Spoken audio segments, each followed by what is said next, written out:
महिला सशक्तिकरण प्रस्तावना। किसी भी राष्ट्र की प्रगति देखनी हो तो वहां की महिलाओं की स्थिति देखनी चाहिए। डॉसी भीमराव अम्बेडकर। अथवा राष्ट्र की वास्तविक प्रगति तभी संभव है जब उसकी महिलाओं को भी समान सम्मान, अवसर और भागीदारी प्राप्त हो। किसी राष्ट्र की आधी आबादी को विकास की मुख्यधारा से अलग रखकर समग्र विकास की कल्पना नहीं की जा सकती। महिलाओं का सामाजिक, आर्थिक, राजनीतिक और सांस्कृतिक विकास ही वास्तविक अर्थों में महिला सशक्तिकरण का आधार है। महिला सशक्तिकरण का अर्थ केवल महिलाओं को अधिकार प्रदान करना नहीं है, बल्कि उन्हें ऐसा वातावरण उपलब्ध कराना है जिसमें वे स्वतंत्र रूप से निर्णय ले सकें, शिक्षा और रोजगार प्राप्त कर सकें तथा सामाजिक और राजनीतिक जीवन में प्रभावी भूमिका निभा सकें। महिलाओं को सामाजिक, आर्थिक और राजनीतिक न्याय तथा समान अवसर प्रदान करना सशक्तिकरण की दिशा में आवश्यक कदम है। यदि हमें अपने देश का सर्वांगीण विकास करना है, तो हमें प्रत्येक नागरिक की क्षमता और भागीदारी को स्वीकार करना होगा। क्या कोई देश अपनी आधी आबादी को पीछे छोड़कर वास्तव में विकसित बन सकता है? क्या महिलाओं की सक्रिय भागीदारी के बिना राष्ट्रीय प्रगति संभव है? इन प्रश्नों का उत्तर स्पष्ट है कि महिलाओं का विकास केवल महिलाओं का प्रश्न नहीं, बल्कि राष्ट्र निर्माण और मानव विकास का प्रश्न है। आखिर महिला सशक्तिकरण क्यों आवश्यक है?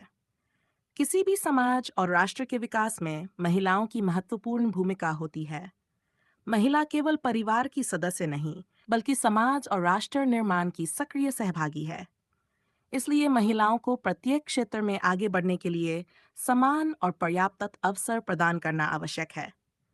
जब महिलाएं व्यवसाय, राजनीति, प्रशासन, शिक्षा, विज्ञान और सामाजिक क्षेत्रों में आगे बढ़ती हैं, तो वे अन्य महिलाओं और बालिकाओं के लिए भी प्रेरणा का स्रोत बनती हैं। भारत लंबे समय तक पितृसत्तात्मक सामाजिक व्यवस्था से प्रभावित रहा है। अनेक स्थानों पर महिलाओं की भूमिका को केवल घरेलू कार्यों तक सीमित समझा गया। इस संकीर्ण सोच को बदलने के लिए महिला सशक्तिकरण अत्यंत आवश्यक है। हमें इस धारणा से बाहर निकलना होगा कि महिला केवल घर संभाल सकती है और अन्य क्षेत्रों में प्रभावी भूमिका नहीं निभा सकती। आज महिलाएं विज्ञान, प्रशासन, राजनीति, खेल, सेना, उद्योग और उद्यमिता सहित लगभग प्रत्येक क्षेत्र में अपनी क्षमता सिद्ध कर रही हैं। महिला सशक्तिकरण इसलिए भी आवश्यक है क्योंकि वास्तविक समानता केवल कानून में लिख देने से स्थापित नहीं होती। जब तक समाज में महिलाओं को समान सम्मान, अवसर और निर्णय लेने की स्वतंत्रता प्राप्त नहीं होगी, तब तक समानता अधूरी रहेगी। किसी भी विकसित राष्ट्र के निर्माण के लिए महिलाओं की सामाजिक, आर्थिक और राजनीतिक भागीदारी अनिवार्य है। महिला सशक्तिकरण के संवैधानिक एवं कानूनी आधार। भारतीय संविधान महिलाओं को समानता, न्याय और अवसर प्रदान करने के लिए महत्वपूर्ण संवैधानिक आधार उपलब्ध कराता है। अनुच्छेद 1 राज्य को धर्म, मूल वंश, जाति, लिंग आदि के आधार पर भेदभाव करने से रोकता है। साथ ही अनुच्छेद 3 राज्य को महिलाओं और बच्चों के लिए विशेष प्रावधान बनाने की अनुमति देता है। अनुच्छेद 6 राज्य के अधीन रोजगार और पदों के संबंध में अवसर की समानता प्रदान करता है। इससे महिलाओं को सार्वजनिक रोजगार के क्षेत्र में समान अवसर प्राप्त करने का संवैधानिक आधार मिलता है। महिलाओं के आर्थिक हितों की दृष्टि से राज्य के नीति निर्देशक तत्व भी महत्वपूर्ण हैं। अनुच्छेद 39D पुरुषों और महिलाओं के लिए समान कार्य के लिए समान वेतन के सिद्धांत पर बल देता है। इस प्रकार संविधान केवल औपचारिक समानता की बात नहीं करता, बल्कि महिलाओं की सामाजिक और आर्थिक स्थिति को मजबूत बनाने की दिशा भी प्रदान करता है। महिलाओं के कानूनी और सामाजिक अधिकारों की रक्षा के लिए अनेक कानून और नीतियां भी बनाई गई हैं। इससे स्पष्ट होता है कि भारतीय लोकतंत्र में महिला सशक्तिकरण को केवल सामाजिक आवश्यकता नहीं, बल्कि संवैधानिक मूल्यों से जुड़ा विषय माना गया है। महिलाओं का राजनीतिक सशक्तिकरण लोकतंत्र की सफलता तभी संभव है जब समाज के सभी वर्ग निर्णय लेने की प्रक्रिया में भाग लें। महिलाओं की राजनीतिक भागीदारी बढ़ना इसलिए आवश्यक है क्योंकि इससे वे अपने जीवन और समाज से जुड़े मुद्दों को नीति निर्माण और शासन के स्तर तक पहुंचा सकती हैं। स्थानीय स्वशासन में महिलाओं की भागीदारी सुनिश्चित करने के लिए महत्वपूर्ण संवैधानिक प्रावधान किए गए हैं। अनुच्छेद 273D के अंतर्गत पंचायतों तथा अनुच्छेद 273T के अंतर्गत नगरपालिकाओं में महिलाओं के लिए कम एक तिहाई सीटों के आरक्षण का प्रावधान है। अध्यक्ष पदों में भी महिलाओं के लिए आरक्षण की व्यवस्था की गई है। अनेक राज्यों ने स्थानीय निकायों में महिलाओं का प्रतिनिधित्व इससे भी अधिक बढ़ाया है। राष्ट्रीय स्तर पर नारी शक्ति वंदन अधिनियम 2023 अर्थात 20वां संविधान संशोधन अधिनियम महिलाओं के राजनीतिक सशक्तिकरण की दिशा में महत्वपूर्ण कदम है। इसमें लोकसभा और राज्य विधानसभाओं में महिलाओं के लिए लगभग एक तिहाई सीटों के आरक्षण का प्रावधान किया गया है। यह महिलाओं को राष्ट्रीय और राज्य स्तर की निर्णय निर्माण प्रक्रिया में अधिक प्रभावी भूमिका देने की दिशा में महत्वपूर्ण प्रयास है। आधुनिक भारत में महिलाओं ने उच्च संवैधानिक और राजनीतिक पदों पर अपनी प्रभावी उपस्थिति दर्ज कराई है। प्रतिभा पाटिल भारत की पहली महिला राष्ट्रपति बनी, जबकि द्रौपदी मुर्मू वर्तमान में भारत के सर्वोच्च संवैधानिक पद पर आसीन हैं। निर्मला सीतारमण केंद्रीय वित्त मंत्री के रूप में देश की आर्थिक नीतियों और प्रशासन में महत्वपूर्ण भूमिका निभा रही हैं। ये उदाहरण स्पष्ट करते हैं कि महिलाओं की राजनीतिक और प्रशासनिक भागीदारी निरंतर बढ़ रही है। महिलाओं का आर्थिक सशक्तिकरण राजनीतिक भागीदारी के साथ साथ महिलाओं का आर्थिक सशक्तिकरण भी अत्यंत महत्वपूर्ण है।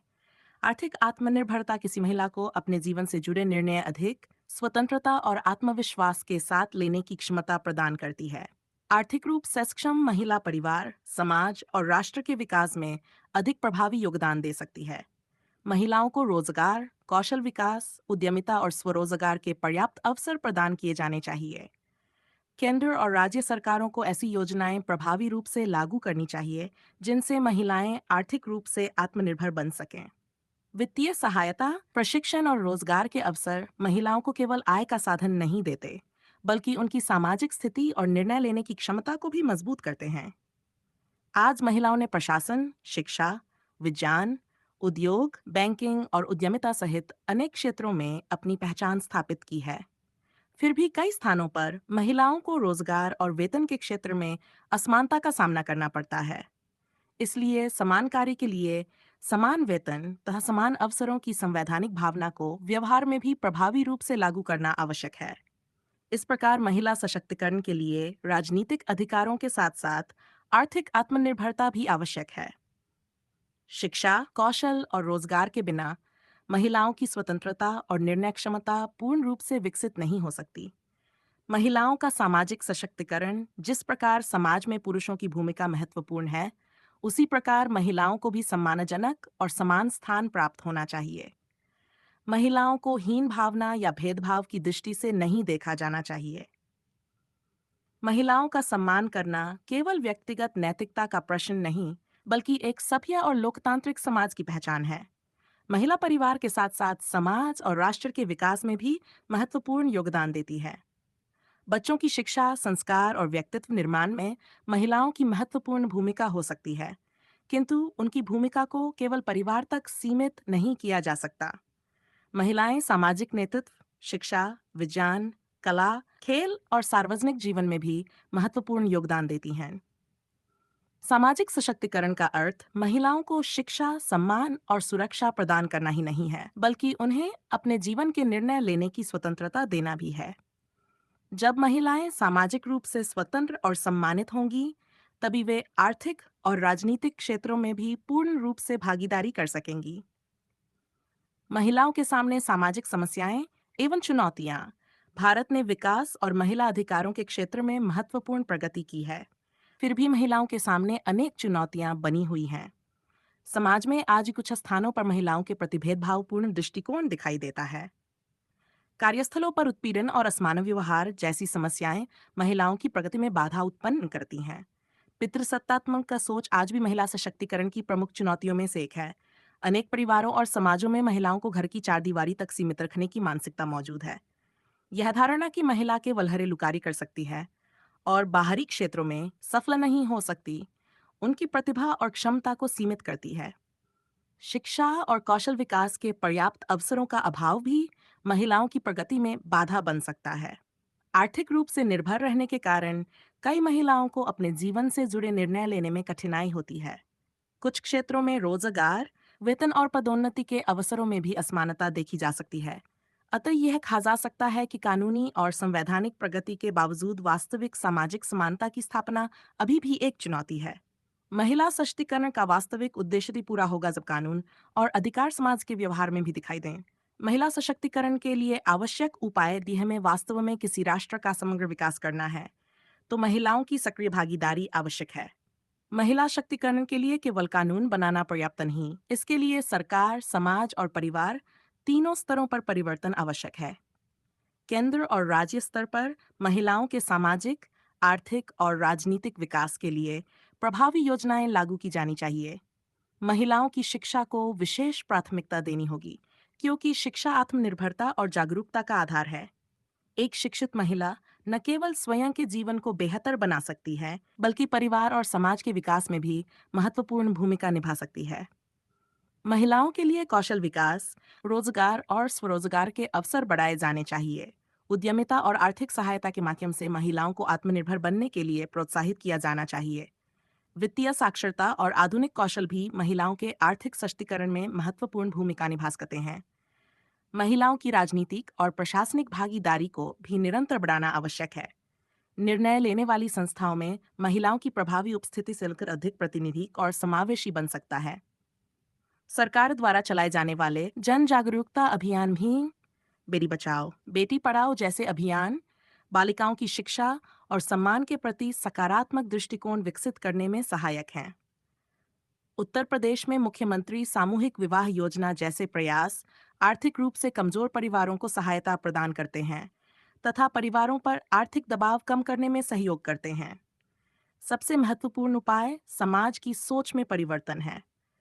महिलाओं को दया या संरक्षण की वस्तु के रूप में नहीं, बल्कि समान अधिकारों और क्षमताओं वाले नागरिक के रूप में देखना होगा। उन्हें सम्मान, सुरक्षा, अवसर और निर्णय लेने की स्वतंत्रता प्रदान करनी होगी।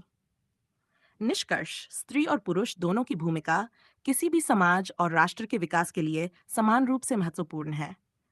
आज महिलाएं राजनीति, प्रशासन, विज्ञान, शिक्षा, उद्योग, खेल और अनेक अन्य क्षेत्रों में अपनी प्रतिभा का परिचय दे रही हैं और देश को गौरवान्वित कर रही हैं। अतः किसी भी देश की उन्नति में उसकी महिलाओं का विशेष योगदान होता है। महिलाओं की सामाजिक, आर्थिक और राजनीतिक भागीदारी के बिना कोई भी राष्ट्र वास्तविक और पूर्ण प्रगति नहीं कर सकता। महिला सशक्तिकरण केवल महिलाओं के विकास का प्रश्न नहीं है, बल्कि एक समतामूलक, लोकतांत्रिक, आत्मनिर्भर और विकसित राष्ट्र के निर्माण की अनिवार्य शर्त है। इसलिए आवश्यकता केवल महिलाओं को अवसर देने की नहीं, बल्कि ऐसा समाज बनाने की है जहां हर महिला अपनी क्षमता के अनुसार स्वतंत्र रूप से आगे बढ़ सके। जब राष्ट्र की आधी आबादी सशक्त होगी, तभी राष्ट्र का विकास वास्तव में पूर्ण और सार्थक होगा।